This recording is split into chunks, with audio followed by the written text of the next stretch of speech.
Am I wrong for kicking a friend out of my house for what she said? Disclaimer, I'm on mobile and this is a throwaway for privacy reasons. Earlier today I had 2 friends over to watch a game and catch up as social distancing rules eased up a bit in my area. We are all women in our early 30s. One friend, let's call her A, has had a very tough couple of years. She lost her husband last year. He was on deployment when he passed away, and tragedy struck again when her 6-year-old son passed away from cancer a few months ago.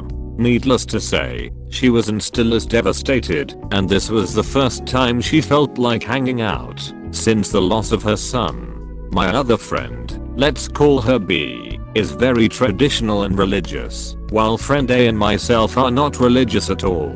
But our differing views have never been an issue and we've gotten along just fine with friend B since we met her 4 to 5 years ago. Friend B has brought up what she believes are the benefits of religion to us a few times in the past, but always dropped the subject when we weren't responsive to it.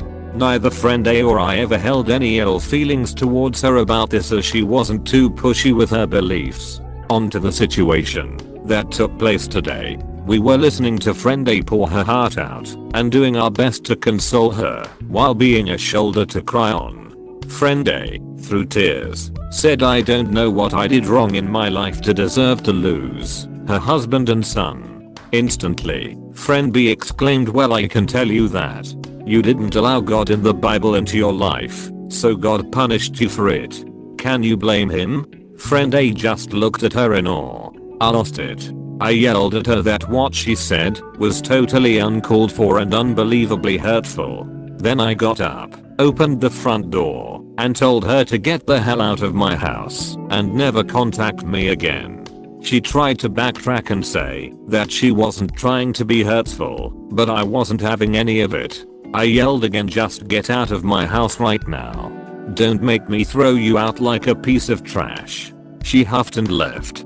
Friend A was bawling at this point, but said thank you. We continued talking, and she calmed down after a while. Looking back now, I realize that I possibly could have handled the situation better. Both friend A and I never thought friend B would say something like that. Maybe I overreacted, I don't know.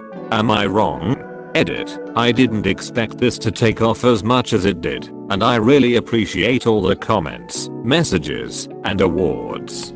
I want to clarify why I think I may have overreacted. I always thought of myself as tolerant and a person who respects other people's views and beliefs, no matter how extreme. This situation made me react in a way that, in my mind, didn't make me a tolerant person. Because I did throw someone out of my house for saying something that I thought was out of line, but it still was part of their belief system. This is the reason I wanted opinions from the fellow Redditors, as I obviously can't be unbiased here. Thank you all for your input.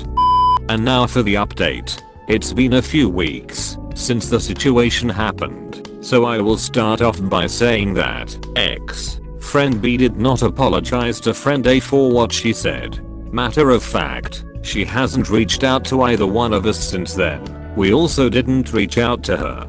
Unfortunately, B's words from that day really got to friend A. She struggled with survivor's guilt and questioned her upbringing / lifestyle, views on religion, etc. She doubled her therapy sessions, and I spent my free time keeping her company. A couple of weeks ago, I went over to her place and found her reading a Bible and, almost obsessively, flagging pages. She said she was researching to check if what B told her was true. She started reading excerpts and telling me her interpretations. This behavior did scare me a bit, so I suggested she bring this up to her therapist. It was the only thing I could think of to help calm her down. She did talk to the therapist, who suggested she perhaps talk to a pastor instead of trying to come up with her own conclusions. She asked me to go with her, which I did, but told me to just wait for her at the church while she talked to the pastor privately. After, she said that she felt better and was more convinced that B was full of it. She also seemed calmer, so I believed that conversation did help her. I was at her house on Friday and she told me that she still thinks about what was said, and although she feels much better after talking to the pastor, he's only one person, and what if he is wrong? I tried to reassure her again and talk through her feelings, but I could tell it was still eating at her. I had a feeling she might spiral again. Then I had an idea.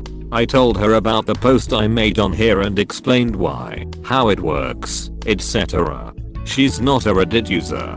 I pulled up my original post and asked her to read the comments to show her how hundreds of people, religious and non-religious, felt about what was said.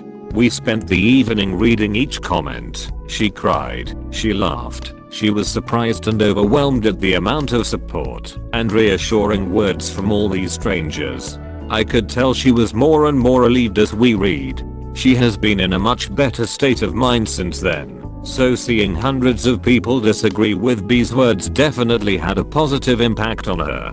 So dear Redditors, thank you from the bottom of my heart for helping my friend with your kind words and reassurance. She has a long road ahead of her in this grieving process, but she's going strong.